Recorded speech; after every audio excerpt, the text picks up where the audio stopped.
Blog Talk Radio. Your boy Mike Knox. The game version 1. The best damn show on radio. Let's get it. Your time is up, his time is now. You can't see him, his time is now. Your boy Mike Knox, yeah, he's shining now. The game B1, yeah, his time is now. Your time is up, his time is now. You can't see him, his time is now. The boy Mike Knox, yeah, he's shining now. The game B1, yeah, his time is now. Yo, it's the best damn show on the radio. The game version 1 on your speaker, so here we go. Mike Knox, the triple X hardcore host with the most, is the explosive, most electrifying coast to coast. Get ready for sports, entertainment, and all that. If you don't like the way he brag, you can really fall back. Confidence is what you call that. Every Saturday from 6 to 7, you know that it's on black. World order, belts glisten so heavenly. So if you don't like it, you should listen anyway. From wrestling to sports to the movies, you name it, yo. Mike Knox, the best damn show on the radio.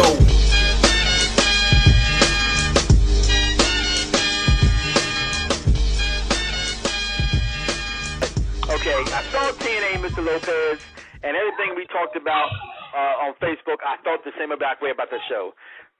TNA has lost every single momentum, in my opinion, that it ever had to get us to stay with them and believe in their company. And I watch it because it's wrestling, and I like wrestling, and they got a couple guys over there that I still love to see perform in the ring. No Brokeback, okay? But as far as written stories are concerned, they dropped the ball, sort of like, being not smart like Chris Webber in the NCAA championship calling a timeout when they didn't have no more left. Yeah. TNA did a Chris Webber. Okay, they called a timeout and they ruined the chances of winning the championship. So you know what though, in regards to that comment, I agree with you 100%, Mike, because it's almost like the boy who cried wolf. You know how they keep saying, "Oh, this is going to change the face of TNA. This is going to change the face of professional wrestling," and it's the same gratuitous nonsense over and over and over again until it's like you get tired of it, and they're going to start losing fans. So instead of saying, "Okay, this is going to change the face of professional wrestling," just do stuff for shock value without even letting us know about it. Just change the face. If you're going to change the face of professional wrestling, just change the face. And honestly, what hasn't been done already? I mean, can you possibly tell me that they're going to do something that hasn't been done? I think that question was addressed to you, Mr. Lopez. Well, I mean, let me address this question. I'm going to answer it. No, there's nothing that no one can do. But you can say this to pro wrestling, period. There's nothing that has already been done that nobody can do. Exactly, but Vince McMahon doesn't come out and say, "Oh, this is going to change the face of the WWE," or "This is going to change the face of professional wrestling." Vince doesn't come out and Vince McMahon doesn't do anything. Period. No, but Dixie Carter comes out and says this all the time, and you know it. She's on Twitter and she puts her company over, and there's nothing wrong with that. But don't keep making false promises when you know you can't deliver. Can I say something? Go ahead. TNA did have something I never saw before. It was a 6-sided ring, and it was the whole X division and Extreme X and everything that they were doing that had never been saw in professional wrestling have all been taken away. So they had that at one point. They could have said that because they were the most innovative company. I mean, they were having these, the 6 sides of steel and all of the stuff hanging from the ring, the Ultimate X division. I mean, all of these things were incredible and they were innovative. That's what made me start watching TNA when I thought it was just some indie wrestling company I didn't care about. But now it's just more the same. It's WCW 2.0. Yep. Well, it is. That's why I can't watch it anymore. Well, I cannot watch it anymore. Well, guys, without further ado, no mean to be rude to you. We will pick that conversation up at a later date. But without further ado, we got our special guest host in the building. Yo. Shad, Gaspard, and JTG. It's prime time. Brooklyn. What's going on, Beast? I don't call no grown man Beast, so don't get used to that.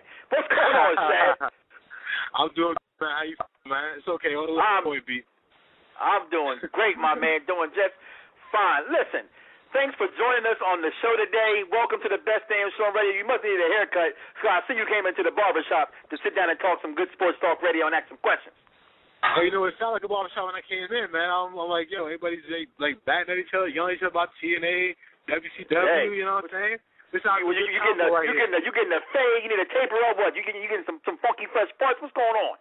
Nah. I just from LA. I got a little taper up, and I got a, you know what I'm saying, what's called bootleg of Black Swan, so I'm good.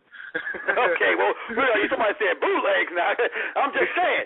Now, moving on, Shad. First, I want to thank you for coming on and joining me today. That's first and foremost. But look, as a wrestling fan, and since you came smack dead into a wrestling conversation, I got to just ask you this. Yeah, go ahead. Why do you think Crime Time didn't work? I think Crime Time worked good. The question is, as far as having longevity. I'm saying, like, as a team, me and Jay, we had longevity. The only problem is that other people didn't feel we deserved that longevity. You see what I'm saying? Okay. You gotta remember, the wrestling game isn't a game where you as a man make yourself, you make decisions for yourself. Your career isn't based on what you put in the gym, what you put in on mentally, by studying tapes. Your career usually goes by the friends you keep and the people you meet, and who wants to put their signing on you. You see what I'm saying? I like that. That's what it had to be, because we don't know. Right? Yeah. You're the one that's there. It's one of those saying. It's not who you know. It's who's willing to say they know you, and who's willing to sign your back. You know what I'm saying? Okay. Well, you know what? I'm gonna have I got one of my co-hosts here. I call him Wise, the one we call Wise. I know he got a couple questions or a question he'd like to ask you. Wise, you want our guest host, Shad Beast. What's your question you got for Shad? Hey, what's going on, Shad Gaspard? How you doing, my man? I'm doing good, my brother. How you feeling? I'm doing well, man. Peace and blessings. Listen, the question I got, man, and ever since Mike told me you were going to be on the show, man, this is my first time, because I've met a lot of different wrestling talent, but my first time meeting what I think is an influential, African American wrestling talent. And my question is, like, what do you think of the overall portrayal of African Americans in professional wrestling? Because, we don't see too many, distinguished and, intelligent, smart black men. I mean, we have them there, but it doesn't get pushed to the forefront as far as, like, the way they're portrayed in wrestling. So what are your thoughts on that? To be totally honest with you, I think it's not the wrestler you should look at to ask that question. I think it's the fans, okay? As wrestling fans, do you see a strong black man being a champion? It's like as a people, as a nation, we had to ask ourselves, could you see a black man being a president? I mean, the first time anybody told me Barack Obama was running for president, I was like, this thing ain't gonna win. Right. And like Al Sharpton, right? Was the reaction for most black men. That was the same reaction. Was it's something in denial. It's something that we can't accept at first, because it's like this is something that we're not supposed to have. So until a black wrestler steps up and the people themselves say, we accept this, we want this, then, you'll see that change take over. But for right now, a lot of African-American black wrestlers, West Indian, European, all over, they're just being themselves. They're just themselves with the volume turned way up. And if that seems to be negative or, and somewhat not inspiring, it's not supposed to be. You are who you are. You're supposed to inspire yourself, not other people. You know what I'm saying? Yeah, you know what? I like that, because I used to wrestle part-time. I'm just saying. But I'm just messing around. No, I didn't have the passion to wrestle. I just wanted to, like what I do now, I want to be somebody's, for lack of term, no broke back, somebody's mouthpiece. You know what I'm saying? Yeah. That manager, like I put that, right? You got to say no broke back when you say mouthpiece on the air with Nick. That's very broke back. Okay. But, I'm telling you, I had the perfect gimmick. It was like you mix what y'all were, Crime Time, and with a little bit of $1 Million Man-ish. You know what I'm saying? Little JBL-ish. Somebody, you from the hood still, right? So that way they do what you want them to do, because it's still all about what you are, whether we want to admit it or not, in my opinion, right? So then you take that, and then you still give them something, like, okay, I'm a black man from the hood that, even if you won the lotto, who cares? But got money, though, for once. They got some kind, you know what I mean? Or you know what I mean? That's why, for my money, a lot of people don't agree with me. I have hope for one of your coworkers there, as far as David Ortunga. He's got a Harvard degree. Let that man sign inside of his Harvard degree. That's just my opinion. I have another one of my special co-hosts on with you, Shad, Big D from the Brick. He's a huge wrestling fan. He's also got some questions for you. Go ahead, Big D. Hey, Shad, what's going on, brother? What's up, brother? How you feeling? Yeah, I'm good, man. Well, just wanted to ask you because I'm actually an actor and I'm just starting to, get myself on. And I heard that you were going to be doing some acting pretty soon, and I just wanted to know what are some of the things you take it from wrestling going into your acting. Well, overall, there's not a lot. I'm from wrestling into acting, but the thing that I can contribute wrestling to is that it helped me get my balls. You know what I'm saying?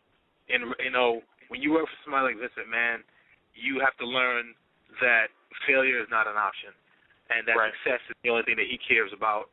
You know what I'm saying? And for good reason. You don't want to mess up. And you want to do things in one take and one shot, and then if you mess up, it's supposed to happen, and you want to keep on going. As a wrestler going into acting, and I'm introduced and I'm meeting a lot of actors and stuff like that. That's one thing they've noticed about me right away is that when they mess up, I'm still going, and I'm not even nervous about it because you got to remember only you and the other person across from you know that you messed up. You know, if you let the audience know, then they look at you all stupid like, they don't know what they're doing. You know what I'm saying? So it's one of those things. I like that. With that, one of the chat room guru, Mr. Herbie Musan, had a question for you. Do you ever see yourself actually coming back to the WWE? Is that something that you want to do, or are you fully gone in pursuing your career in acting? You know what? It's an option, and it's one that's widely open. Some people feel like it's closed, the door is closed, and they're like, they don't want them. No, that's not the case at all. You know what I'm saying? There's a lot of people in the company who feel that, I can someday still be a really big talent. They feel that I have the right look, the right size, the right verbal, ability, and I have the charisma to be a top star one day. It's just the fact that right now it's 250-50, Okay. And that's what I'm saying, and that's what's holding a lot of guys back these days is that, you'll have one side of the room saying, this guy's a star, we should make him and push him, and you have the other side of the room saying, he ain't nothing special. Right. One of my things, being an African American talk show host, I try to be. I'm from the people, guy. I'm for the people. I'm like Obama. I talk for everybody. You know what I'm saying? But I'm still me. So for me, to piggyback off of Waz's question, I had in my fan page on Facebook. Guy asked me, how do you feel about that? Like said company, okay, maybe not pushing. Or do you feel that they're not pushing the right African-American athlete? Because you had guys like Sheldon Benjamin, who I had great hype for. You know what I mean? And actually, I'm a homer. It's like I cheer for every black quarterback. I cheer for every black wrestler. It's just what it is. So I want to see them all succeed. But he's saying the only one that constantly gets a push is Kofi Kingston. And not having you say anything bad about no one in that point. The question being, do you feel that African-Americans are even given a fair chance in pro wrestling? Well, I mean, in life, there's always going to be that small temperament, or there's going to be that, overwhelming or small, depending on where you work at, temperament that as a black man you can't do nothing right, and that's just a stigma that has gone with our people, throughout history, for other reasons. Some of it is, self-inflicted. As a people, we haven't stepped up, sometimes, and we've shown that we can be, ignorant and lazy, but we also have shown that we can overcome great adversities, as a people. So we've shown those two dynamics. Now, in professional wrestling, as it stands, Kofi Kingston is an amazing athlete. Okay. Yes. I mean, Amen. Amazing. I worked Kofi in his first few matches. Debuting. Before he got his contract. Sheldon Benjamin, one of my closest friends, an amazing athlete. A lot of guys, MVP, an amazing entertainer, okay? Right. All these guys have stepped up, but it's not up to us, whether we get that push or not. It's up to people in the office. And now, again, it's not them saying, "Oh, you guys aren't making it. You're not good enough." It's also the fans themselves. Right. It's the so-called universe. Exactly. That push you guys. The fans themselves, the fans themselves, they're screaming out, Rocky, Rocky, Rocky.